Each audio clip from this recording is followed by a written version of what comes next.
Thanks for watching. Don't forget to like, comment, share and subscribe to Mufti Tariq Masood, famous scholar. Zia الحق کے دور میں alliance کا ایک business آیا تھا, کمپنی تھی. جو بڑے بوڑھے لوگ ہیں ان سے پوچھیں آپ. اسلامی مزاربت کے نام سے شروع کیا انہوں نے, اور لوگوں کے لاکھوں کروڑوں روپے ڈوب گئے تھے. بہت سے لوگ ہارٹ اٹیک سے مر گئے. حضرت نے ان کا نام شہدائے الائنس رکھ دیا. فرمایا یہ اچھی شہادت نہیں ہے. اللہ پوچھے گا کیوں جان دی؟ اے اللہ اس پیسے کے پیچھے ٹینشن بہت. تو اللہ کہے گا کم بخت مسافر خانہ تھا, 2 روٹی صبح تجھے ملتی تھی, 2 روٹی. اور ان کو تو مالداروں کو تو جن کے پیسے اتنے ڈوب رہے ہیں تو اور زیادہ لگژری لائف اسٹائل ہوتا ہے. تو زیادہ سے زیادہ گھر بک جائے گا تو کرائے پہ رہ لے. اڑے W11 میں سیٹ نہ ملے تو لٹک کے سفر کر لو یار, کیا جا رہا ہے؟ سفر ہی ہے نا, آگے اسٹیشن پہ آگے اڈے پہ اتر جانا ہے. اب آپ کو چونکہ سیٹ نہیں ملی, اب آپ گئے ڈرائیور کے پاس, بولے ابے مجھے بس کے نیچے دے کے مار دے یا گولی سے ماروں گا. مسافر خانہ ہے میرے بھائی, بیٹھنے کی جگہ مل جائے بہت اچھا, نہیں تو لٹک کے. دیکھو سفر سمجھتے ہیں نا, تو انگوٹھا ٹکانے کی جگہ مل جائے نا, اس پہ بھی لوگ سفر کر لیتے ہیں. کنڈکٹر سے بول لیتے ہیں تو بس ہٹ جا تھوڑا سا, اتنا سا پاؤں ٹکانے کی جگہ مل جائے بھائی, اگلے اڈے پہ اترنا ہے. ہمارے ساتھ تو ایسا, ہم تو جب آج کل تو میں تھوڑا مشہور ہو گیا ہوں تو کہیں جا نہیں سکتا ایسے, ورنہ W11 کا جو مزہ ہے وہ اب اللہ جنت میں لے جائے تو W11 میں سفر ضرور کریں گے وہاں پہ. اب تھوڑا مشہور ہو گئے تو وہ سب پہچان جاتے ہیں, پھر ایک بڑا مسئلہ ہو جاتا ہے. تو ورنہ ہم نے تو بہت دفعہ ایسے سفر کیا ہے.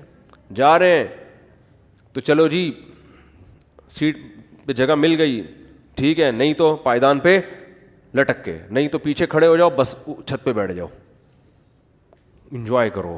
ٹھیک ہے, کیسا مزہ آ رہا تھا چھت پہ بیٹھے ہوئے جا رہے ہیں. تو کہاں سے کہاں بات چلی گئی. تو جو میں یہ پورا واقعہ اس پہ سنا رہا تھا, ہمارے حضرت کیوں اپنے آپ کو اتنا مالدار سمجھتے تھے. کیوں سمجھتے تھے؟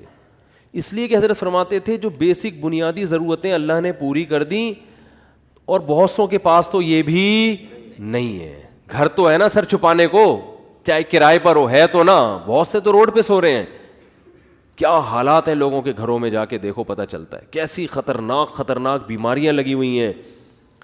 تو اسلام نے ہمیں, جو میں آیت پڑھ رہا تھا اس میں یہ بتایا کہ تم اس خوش فہمی میں مت رہو کہ جس حالت میں آج ہو ہمیشہ اسی حالت میں رہو گے. اللہ نے تم سے ایسا کوئی ایگریمنٹ نہیں کیا ہے. تو اب کرنا کیا ہے؟ عمل کو فوکس کرنا ہے, عمل.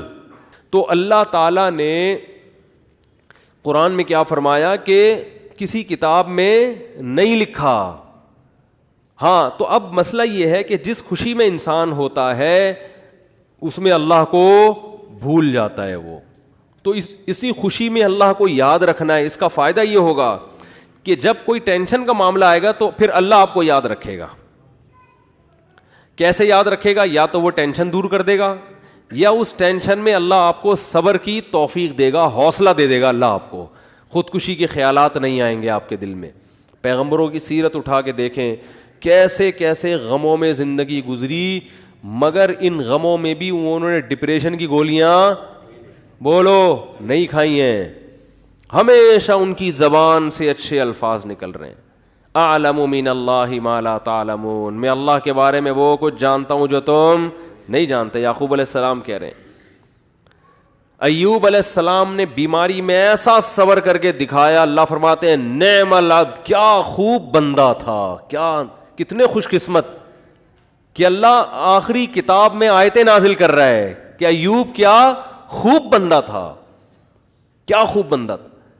دیکھو ایوب علیہ السلام بیماریوں میں, اگر بیماریوں میں زندگی نہ گزری ہوتی تو اتنے خوبصورت الفاظ ان کے لیے آخری کتاب میں نازل ہوتے. فرض کر لو صحت میں زندگی گزر گئی ہوتی تو گزر تو گئی نا, ختم. اب بیماری میں گزری ہو یا صحت میں, جو چیز جو پاسٹ بن گیا وہ اچھا ہو برا ہو, اب اس سے انسان کو کوئی سروکار نہیں ہوتا. جو گزر گئی ختم. تو صحت میں زندگی گزرتی اتنا انعام نہ ملتا. اللہ فرماتے ہیں نعم العبد, کیا خوب بندہ تھا. اور اللہ نے ایوب علیہ السلام کی زوجہ کی بھی تعریف کی بہت زیادہ.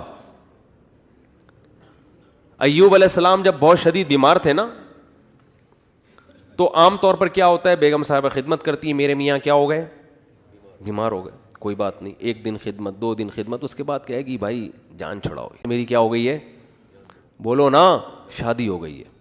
آج کل مارکیٹ میں جو میرا بیان خواتین سن رہی ہیں ان کے علاوہ کی بات کر رہا ہوں, ان کے ساتھ یہی مسئلہ ہو رہا ہے کہ میاں بے روزگار ہو گیا, بیمار ہو گیا, تو اب بھائی جب شریک حیات کا مطلب کیا ہوتا ہے, زندگی بھر آپ کے ساتھ شریک. نکاح میں اور زنا میں تو یہی فرق ہے نا بنیادی. شریک حیات کا مطلب یہ ہے کیا خوشی اور غم میں آپ کے ساتھ, آپ بھی اس کے ساتھ. دیکھو شادی سے پہلے کوئی فالٹ سامنے آ گیا, نہیں کرو شادی, آپ کو اختیار ہے. جو فالٹ شادی کے بعد پیدا ہو رہا ہے وہ تو پھر آپ کی قسمت ہے نا. ارے عورت کی شادی ہوئی میاں سے, اگلے دن ایکسیڈنٹ ہوا, لنگڑا ہو گیا, تو اب ہو گیا, وہ قسمت ہے, برداشت کرو, کیا خیال ہے, ٹھیک ہے نا. آپ یار سمجھ میں نہیں آ رہی بات. دیکھو ایک آدمی نے نکاح کا پیغام بھیجا, پہلے سے پاؤں سے معذور تھا, تو عورت لڑکی والوں نے اس بیس پہ ریجیکٹ کر دیا. ان کا حق ہے, کر سکتے ہیں, لیکن بالکل صحیح فٹ فاٹ رخصتی بھی ہو گئی. اگلے دن خوشی میں بائک میلیاں لگاتا ہوا جا رہا ہے کہ میری شادی ہو گئی اور رخصتی بھی ہو گئی. ہو سکتا ہے گرے, ٹانگ کی ہڈی ٹوٹ گئی. اب یہ تھوڑی کہ عورت کھلا لے کے بھاگ جائے کہ میری تو لنگڑے سے شادی ہوئی ہے. شادی ہو کے لنگڑا ہوا ہے, لنگڑے سے شادی نہیں ہوئی. اس طرح آپ کی شادی ہوئی, پہلے سے پتہ چلا بیگم کے ساتھ یہ مسائل ہیں, نہ کرو شادی. بھیا آپ کس نے کہا ہے, صحیح تھی, نکاح کے بعد بیماری ہو گئی, ٹھیک ہے نا, کوئی مسئلہ کھڑا ہو گیا, تو اب عزت دار آدمی اس بیس پہ ڈیورس نہیں دیتا, بلکہ دعائیں کراتا ہے. مولوی صاحب میری زوجہ کے لیے دعا کریں, اللہ صحت عطا فرمائے. اولاد نہیں ہو رہی, دعا کریں اللہ صحت عطا فرمائے, ٹھیک ہے نا. زبان میں لکنت پیدا ہو گئی ہے, دعا کریں اللہ. تو میں تو ان کو کہتا ہوں اگر لکنت پیدا ہو گئی ہے تو بڑا فائدہ ہے تمہارا, کیونکہ جتنی دیر میں وہ برا بلا کہے گی نا, اتنی دیر میں آپ کام نمٹا کے آ جاؤ سارے, ٹھیک ہے. وہ ابھی اسٹارٹ لے گی آپ کو سمجھانا, اتنی دیر میں آپ کیا کرو, ذہن تیار کر کے آ جاؤ کہ یہ الٹا سیدھا بولنے والی ہے, تو برداشت کرنا ہے. تو وہ اچھا اس پہ بھی 1-2-3 چٹکلے, لیکن وہ زیادہ ہو جائیں گے. تو اب مسئلہ یہ ہے کہ عزت دار آدمی کیا کرے گا, اس کو اپنی قسمت سمجھ کے برداشت. ہاں اختیاری فالٹ ہے تو ایک الگ بات ہے نا, قدرتی فالٹ نہیں ہوا بلکہ اپنے اختیار سے کچھ غلط کر رہی ہو تو ایک الگ بات ہے. بھئی یہ تو قدرت کی طرف سے اس کی ٹانگ ٹوٹ گئی, اس کو لکوا ہو گیا, اس کو فالج ہو گیا. تو آج تک یہی ہوتا آ رہا ہے, ہم نے دیکھا ہے بیوی کو فالج ہو گیا تو مرد اب اس کو رکھ رہا ہے, بھائی اس کی خدمت کر رہا ہے, علاج کر رہا ہے, لوگوں سے دعا کروا رہا ہے, یار میری بیگم کے لیے دعا کرو. ایسے موقع پہ عزت دار آدمی طلاق نہیں دیتا, وہ کہتا ہے بھائی اب برداشت کرو یار, میری قسمت ہے. تو عورت بھی برداشت کرتی تھی پہلے زمانے میں, آدمی بھی برداشت کرتا تھا. اب دونوں نے برداشت کرنا چھوڑ دیا ہے. کیوں؟ دنیا ہی کو اصل بنا لیا ہے. سارے مزے کہاں اڑانے ہیں؟ دنیا میں. اب دنیا کو ہی اصل بنا لیا ہے, تو اب بس ہر چیز کیا ہونی چاہیے؟ پرفیکٹ, ایک دم موقع کی رپورٹ ہونی چاہیے ہر معاملے میں. تو یہ تو بھائی گوروں کا نظریہ ہے, یہ مسلمان کا نہیں ہے. تو میں ایوب علیہ السلام کا بتا رہا تھا کہ وہ شدید بیماری میں, وہ بیماری کیا تھی اس کا تفسیر میں کوئی ذکر نہیں ملتا نہ حدیث میں, بس کوئی بہت سخت بیماری تھی جس میں بہت طویل عرصے مبتلا رہے ہیں. تو اللہ نے ان کی زوجہ کی بھی کبھی خیال کیا. ان کی زوجہ نے اپنے میاں کی کئی سال خدمت کی ہے, کئی سال خدمت کی ہے. تو اب کیا ہوا کہ ایک دن خدمت میں تھوڑی سی کوتاہی ہوئی تو حضرت ایوب علیہ السلام کو غصہ آ گیا, اور انہوں نے کہا کہ میں اگر ٹھیک ہو گیا نا, میں تجھے 100 ڈنڈے ماروں گا. صحیح ہے نا, کیونکہ بیمار آدمی چڑچڑا ہو جاتا ہے نا, تھوڑا سا اس میں برداشت کم ہو جاتی ہے. اب بیچاری بیوی اتنی خدمت کر رہی ہے لیکن تھوڑی سی کوتاہی ہوئی تو ان کو غصہ آ گیا. انہوں نے کہا کہ اللہ کی قسم میں ٹھیک ہو گیا تو 100 ڈنڈے ماروں گا. تو اللہ نے ٹھیک کر دیا. اب پیغمبر پریشان کہ اتنی نیک بیوی جس نے اتنی خدمت کی, وہ کہ اس کو 100 ڈنڈے ماروں گا, تو بولے کہ ٹھیک نہ ہوتے تو ہی اچھا تھا بھائی. ٹھیک ہے نا. تو قرآن کے الفاظ دیکھو, خذ بیدک ضغثا فاضرب به ولا تحنث.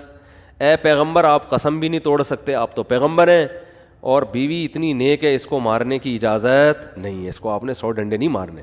اب قسم پوری کرنے کے لیے ایک جھاڑو لیں جس میں 100 تنکے وہ ایک ہی دفعہ لگا دیں بس. ویسے تو ایک یوں کر کے بھی لگانا بھی وہ ہے, لیکن جب بیوی کو پتہ چلے گا اللہ نے میرے لیے میرے میاں کو یہ ہیلا بتایا ہے, تو یہ جھاڑو لگانا یہ عزت دی جا رہی ہے. یہ کس کی طرف سے ہیلا بتایا جا رہا ہے؟ بولو بھائی, اللہ کی طرف سے. آج بہت سے لوگ کہتے ہیں قرآن و حدیث میں ہیلے بالکل بھی نہیں ہے, مولوی نے. بھائی ہیلوں کی بھی دو قسمیں ہوتی ہیں, ایک جائز ہیلے اور ایک ناجائز ہیلے. ایک صاحب ٹی وی میں آ رہے تھے رمضان میں, وہ کہہ رہے تھے مولویوں نے ہیلے ویلے بہت نکالے ہوئے ہیں, ہر چیز کے ادھر سے ہیلا ادھر سے ہیلا, اور یہ سب بنی اسرائیل نے بھی ہیلے کر کے مچھلیاں پکڑی ہیں. تو میں نے کہا یار میں ان کے سامنے بیٹھا ہوتا تو میں کہتا آپ کو بنی اسرائیل کے ہیلے تو ذہن میں آ رہے ہیں, جو اللہ نے خود ایوب علیہ السلام کو ہیلے بتائے. اس لیے دین فقہا سے سیکھو. یہ جو نئے نئے فنٹر بن رہے ہیں نا آج کل, ان سے دین نہ سیکھو. یہ ایک طرف کی دلیل جانتے ہیں, دوسرا ان کو پتہ ہی نہیں ہوتا. سود سے بچنے کے ہیلے نکالے ہوئے ہیں, تو سود سے بچنے کے ہیلے تو عین مطلوب ہیں. ایسا ہیلا جس سے سود سے بچ جاؤ, یہ تو شریعت چاہتی ہے. یہ وہ ہیلا تھوڑی ہے جو بنی اسرائیل نے کیا تھا مچھلیاں پکڑنے کے لیے. تو ہیلے دیر آر 2 types آف ہیلے. ایک ہیلا جو حرام سے بچاتا ہے, ایک ہیلا جو حرام میں ڈالتا ہے آپ کو. دونوں میں فرق ہے. سود سے بچنے کے لیے جو ہیلے کیے جاتے ہیں وہ سود سے بچنے کے لیے جاتے ہیں, چونکہ سود حرام ہے تو سود سے بچنے کے لیے کا مطلب حرام سے بچنے کے لیے. اور ایک ہیلا وہ ہوتا ہے جو حرام میں آپ کو مبتلا کر دیتا ہے. تو بیوی کو مارنا کوئی اچھا کام تو نہیں ہے نا اسلام میں. تو اللہ نے ایک نیک بیوی کو بچانے کے لیے ان کو ہیلا بتا دیا کہ بھئی ایک جھاڑو میں 100 تنکے لو, ایک ہی دفعہ میں لگا دو تو گویا 100 کوڑے لگ گئے. تو قسم بھی پوری ہو گئی, بیوی بچ گئی. تو یہ اللہ نے حضرت ایوب علیہ السلام کی وائف کو, ان کی زوجہ کو, ان کی اہلیہ کو اتنا پروٹوکول کیوں دیا کہ قرآن میں ان کا تذکرہ بھی کر دیا. یہ شوہر کی خدمت کی وجہ سے, شوہر کے ساتھ وفا کی وجہ سے. یاد رکھو آج عورتیں اپنے شوہر کی طرف سے جن آزمائشوں میں ہیں, جو قدرتی آزمائشیں, جو قدرت کی طرف, بے روزگاری اللہ کی طرف سے ہو جاتی ہے نا. بھائی میاں کا روزگار چھوٹ گیا, یہ تو اللہ ہے جس کو چاہتا ہے رزق کشادہ دیتا ہے, جس کی چاہتا ہے روزی بند کر دیتا ہے. وہ بیچارہ اپنی طرف سے محنت کر رہا ہے لیکن بے روزگار ہو گیا, نئی کاروبار حرکت میں آ رہا, تو یہ اللہ کی طرف سے ہے. خود سے نالائق ہو تو ایک الگ بات ہے. اللہ کی طرف سے جو آزمائشیں میاں پہ آئیں تو عورت کو چاہیے ان آزمائشوں میں اس کا ساتھ دے, اسے ذہنی ٹارچر نہ کرے. کیونکہ بے روزگاری کی بیماری اتنی, بے روزگاری کا عیب اتنا بڑا نہیں ہے جتنا اس بیماری کا عیب ہے جس میں ایوب علیہ السلام مبتلا ہوئے تھے. کیونکہ اس میں تو کمانا ممکن ہی نہیں تھا اور اوپر سے خدمت بھی. سمجھا پا رہا ہوں اپنی بات کہ نہیں سمجھا پا رہا؟ اس میں خدمت بھی. تو وفا کرنی چاہیے, وفا. اور یہ جب تک آخرت سامنے نہیں ہوگی ان میں سے کوئی بھی کام نہیں ہو سکتا. ہمارے محلے میں ایک صاحب گزرے, ان کا انتقال ہو گیا, اللہ ان کی مغفرت فرمائے. ان کی زوجہ 15-20 سال بیمار رہی ہیں کسی سخت قسم کی نفسیاتی بیماری میں. اس بندے نے 15-20 سال اپنی زوجہ کی دن رات خدمت کی ہے. وہ بیوی نہ بیچاری کھانا پکانے کے قابل, نہ برتن دھونے کے قابل ایسی بیماری میں. تو یہی اس کے لیے کھانا بھی پکا رہا ہے. اتنے پیسے نہیں ہوں گے کہ ملازم رکھو, یہی اس کے لیے بولو ساری خدمتیں کر رہا ہے. تو میں نے کہا یار اس کی تو ویسے ہی بیچارے کی بخشش ہو جائے گی. اللہ کہے گا تو نے کسی کی بیٹی کو رکھا گھر میں اس حالت میں بھی, اب وہ نہیں پکا سکتی بیچاری, اور وہ نہ کپڑے دھو سکتی ہے, اور یہ اتنے پیسہ بھی نہیں ہے کہ, تو خود ہی کر رہا ہے سارے کام. تو یہ کوئی عیب کی بات بولو بھائی نہیں ہے. اپنی بیٹیوں کو سوچا کرو نا, آپ کی بیٹی کے مسائل ہو جائیں تو آپ چاہتے ہو یار سسرال والے برداشت کریں تو دوسروں کو بھی برداشت. ہاں جان بوجھ کر کوئی فالٹ ہے نا تو پھر میاں میں ہو تو ہم عورت کو مشورہ دیتے ہیں اس فالٹ کو صحیح کرو ورنہ پتلی گلی سے نکلو, ٹھیک ہے نا. کہ 10-20 سال اس فالٹ کو بہت خطرناک قسم کا اگر فالٹ ہے تو وہ ایک الگ بات ہے. تو اللہ تعالیٰ نے قرآن مجید میں, اچھا بھائی بیان کے دوران خواتین باتیں کر رہی ہوتی ہیں, بالکل بھی مناسب نہیں ہے. کئی دفعہ شکایتیں آئی ہیں, بیان سننا چاہیے شوق سے. 2 خاتون جو تھیں 20 سال قید ہوئی ان کو ایک ہی وارڈ میں, 20 سال تک وہ باتیں کرتی رہیں. جب نکلی ہیں نا, جس دن رہائی ہوئی تو کہیں بہن کچھ باتیں رہ گئی ہیں, انشاءاللہ اگلے ہفتے ہماری ملاقات ہوگی تو اس کو کمپلیٹ. تو یہاں جو خواتین آتی ہیں بھائی بیان کو فوکس کریں نا, آپ کے فائدے کی باتیں ہو رہی ہیں تو آپ کے دل میں میاؤں کی محبت ڈالی جا رہی ہے ٹھیک ہے. تو اللہ نے کیا فرمایا کہ جس کنڈیشن میں آج ہو ضروری نہیں کہ کل بھی اسی کنڈیشن میں ہوگے, لہذا کیا کرنا ہے, اعمال کو فوکس کرنا ہے. اس عمل کا فائدہ کیا ہوگا کہ اللہ نہ کرے کل ٹینشن آئی بھی تو اس ٹینشن کو برداشت کرنا کیا ہو جائے گا, آسان. میں جمعے کی خطبے میں یہ حدیث اکثر پڑھتا ہوں. حضرت عبداللہ ابن عباس بالکل نو عمر تھے, آپ صلی اللہ علیہ وسلم کے ساتھ سواری میں پیچھے بیٹھے تو آپ صلی اللہ علیہ وسلم فرمائے, یا غلام, اے نوجوان, اے لڑکے, میں تجھے نصیحت کرتا ہوں, احفظ اللہ یحفظک, اللہ کے دین کی حفاظت کر, یعنی اللہ کے احکام کو پورا کر, اللہ تیری حفاظت کرے گا. احفظ اللہ یحفظک, احفظ اللہ تجدہ تجاہک. جب کوئی یعنی شریعت کا حکم آئے نا تو اس میں اللہ کے حکم کو مقدم کرو, تو جب کوئی مصیبت آئے گی تم اللہ کو اپنے سامنے پاؤ گے. اللہ یا تو وہ کام پورا کر دے گا یا اللہ آپ کو تسلی دے دے گا کہ بھائی میں ہوں تمہارے ساتھ, اس ٹینشن کو برداشت کرو, یہ ہمیشہ کے لیے نہیں ہے. اس پہ اللہ تمہیں بہت نوازے گا, جب تھپکی ملے گی, تسلیاں ملیں گی. اور پھر فرمایا کہ وَعْلَمْ أَنَّمَا أَصَابَكَ لَمْ يَكُنْ لِيُخْطِئَكَ. ٹینشن ختم کرنے کے 2 طریقے نبی نے بتا دیے یہاں پہ. ایک تو عمل صحیح کر لو تو ٹینشن میں اللہ آپ کے ساتھ ہوگا. دوسرا طریقہ تقدیر پر ایمان. فرمایا انما اصابک, جو مصیبت تمہیں پہنچی ہے, یعنی مطلب حدیث کا یہ کہ تمہاری حماقتوں سے نہیں. بھائی آپ صحیح سب کچھ صحیح کر رہے ہو تو پھر بھی اللہ کی طرف سے آزمائشیں آ جاتی ہیں. تو لم یکن لیخطئک, یقین کر لو یہ لازمی پہنچنی تھی, یہ تم سے خطا ہو ہی نہیں سکتی تھی. تو جب ایک کام لازمی ہونا ہی تھا تو اس میں ٹینشن کس بات کی؟ ابے کیا ہو گیا بھائی, جب ایک کام ہونا ہی ہے, نہ ہونے کا تو سوال ہی پیدا نہیں ہوتا, تو بھی ٹینشن کس بات؟ یہ تو ہونا تھا, یہ تو ہوگا, یہ تو ہوگا بھائی.